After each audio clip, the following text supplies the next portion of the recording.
trazendo aqui uma terceira reflexão sobre a vida de José. Entenda bem que trouxemos ali duas reflexões. A primeira, através de uma pergunta: será que José, com seus próprios pés, entraria na terra do seu propósito? Todo o cenário que foi ali permitido pelo Senhor não foi necessário para que ele pudesse ser impulsionado para o seu propósito? É uma pergunta e eu acredito que é uma narrativa que vem esclarecer e desmistificar algumas situações que nós estamos vendo por aí. Na segunda reflexão, nós falamos sobre a conduta de José. Uma conduta, podemos dizer assim, ilibada. Mesmo estando ali na casa de Potifar, diante de tudo que ele passou, diante de tudo que ele presenciou através dos seus irmãos, nós podemos ver que José ele teve uma postura equilibrada. Por que equilibrada? Porque veja bem, alguns aspectos da liderança que nós precisamos observar. Lá atrás, quando José estava no meio dos seus irmãos e ele presenciava que eles estavam fazendo coisas erradas, José então não participava disso. José, pelo contrário, ele levava ao seu pai, que era a autoridade que estava sobre ele, aquilo que os seus irmãos estavam fazendo. Isso me trouxe uma reflexão da seguinte forma: uma liderança ela precisa ser aprimorada na balança, que é uma balança justa. Mesmo sendo de sangue, mesmo sendo da sua parentela, ele não compactuou com aquilo que estava errado.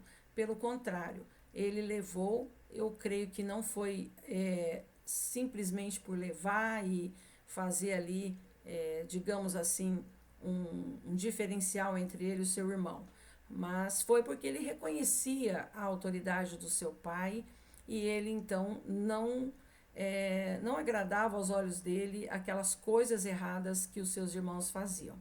Então, uma liderança, para ela ser aprimorada, ela precisa estar com um diferencial. Ela precisa ter uma balança justa, independente de quem esteja do seu lado.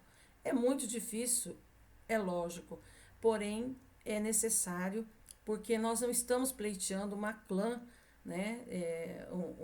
Uma tribo, nós estamos pleiteando o reino de Deus. E quando nós pleiteamos o reino de Deus, nós não podemos ser partidários. Então, uma liderança que é partidária, ela corre um risco muito preocupante de estar contaminando aquilo que Deus designou para que ela exercesse sobre essa terra.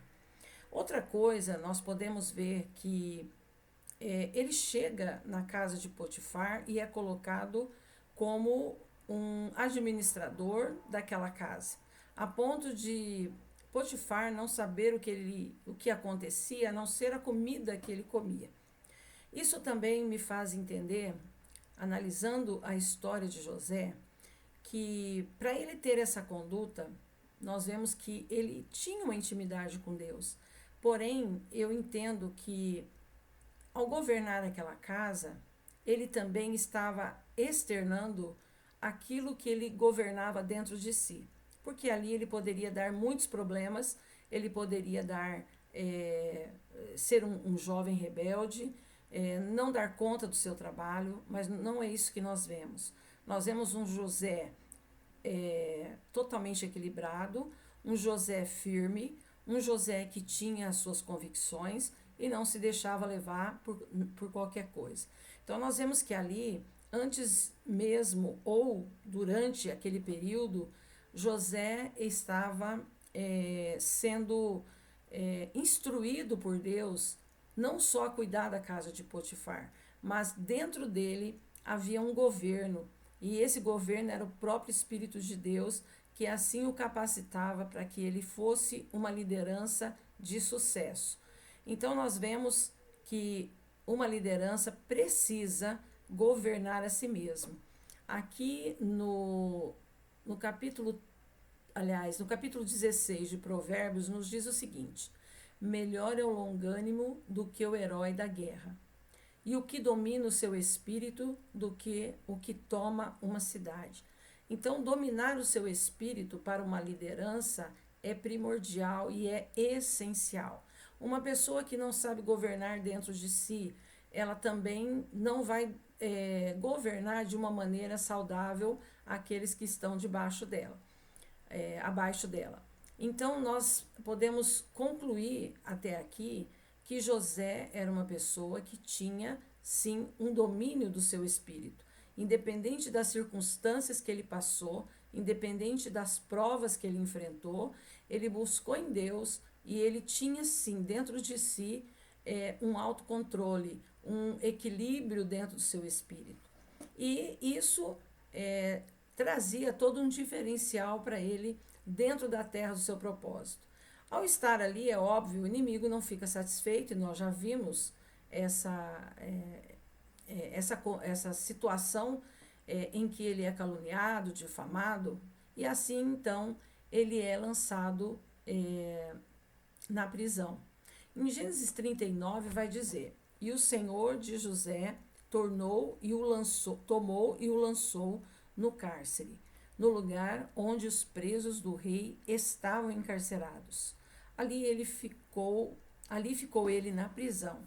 O Senhor, porém, era com José, e lhe foi benigno, e lhe deu mercê perante o carcereiro. Aqui eu vejo uma outra situação de liderança.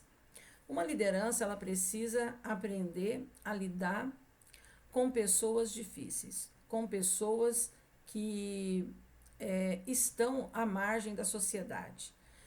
Sem esse quesito, nós não levamos uma liderança verdadeira e uma liderança com um peso espiritual grande.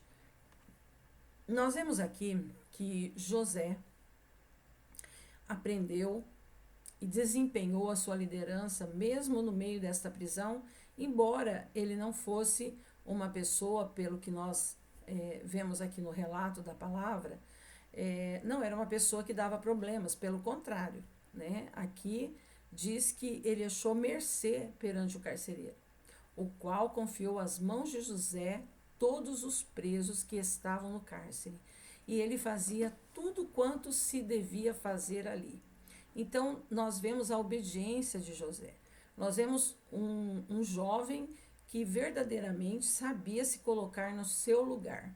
E ali ele foi, então, galgando os níveis de liderança. E aprender a lidar com pessoas à margem da sociedade, com dificuldades, talvez até, vamos aqui conjecturar, com questões emocionais, questões espirituais, questões de família. Não sabemos quem eram os presos que estavam com ele, mas nós sabemos que José, ele governou, ele liderou esses presos e fazia tudo que deveria ser feito. E aí, no 23, diz o seguinte: e nenhum cuidado tinha o carcereiro de todas as coisas que estavam nas mãos de José, porquanto o Senhor era com ele, e tudo o que ele fazia, o Senhor prosperava. Mais uma vez nós vemos aqui que quando José põe a mão, aqueles que passaram a responsabilidade para ele não tinham nenhuma preocupação em estar fazendo algo pela posição de José, mas ele desempenhava com muito esmero, com muito zelo. Nós vemos que em todas as áreas que ele foi passando, ele deixou uma marca diferenciada. Então aqui, nesse último trecho, diz que tudo que ele fazia, o Senhor prosperava. Essa prosperidade, ela não está falando de riqueza, ela está falando de uma pessoa que está sendo monitorada ali pelo Senhor, uma pessoa que está sendo conduzida pelo Senhor, porque a palavra diz que o Senhor estava ou era com José.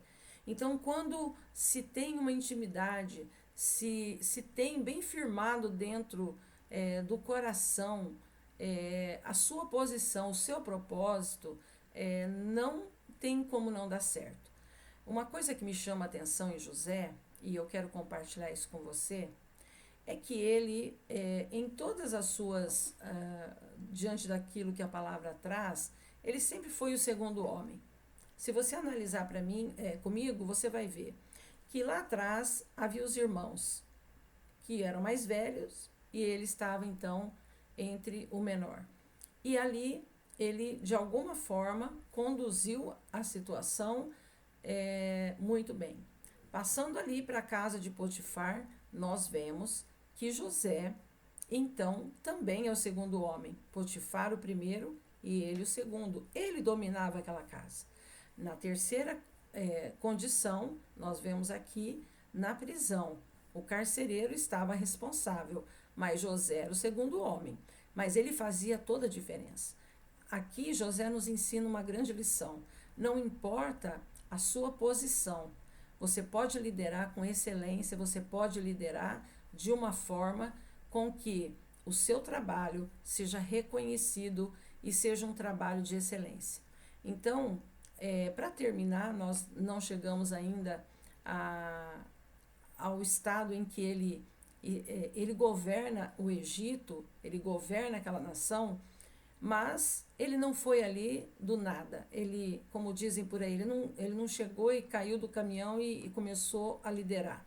Não, ele foi aprendendo, ele foi aprimorando, ele foi se aperfeiçoando, ele foi mostrando ali qual era a sua conduta, a sua personalidade, o seu caráter, e ele conquistou legitimamente a sua posição de governo. Então, que você fique com essa reflexão. Não importa o grau de posição que você esteja. Você é um líder, talvez você não é o líder principal, mas você pode liderar muito bem na posição que Deus te colocou.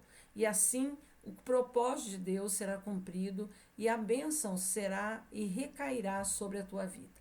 Que essa palavra acrescente no teu coração e que você seja verdadeiramente aperfeiçoado no Espírito, assim como José. Um grande abraço a você, que Deus te abençoe.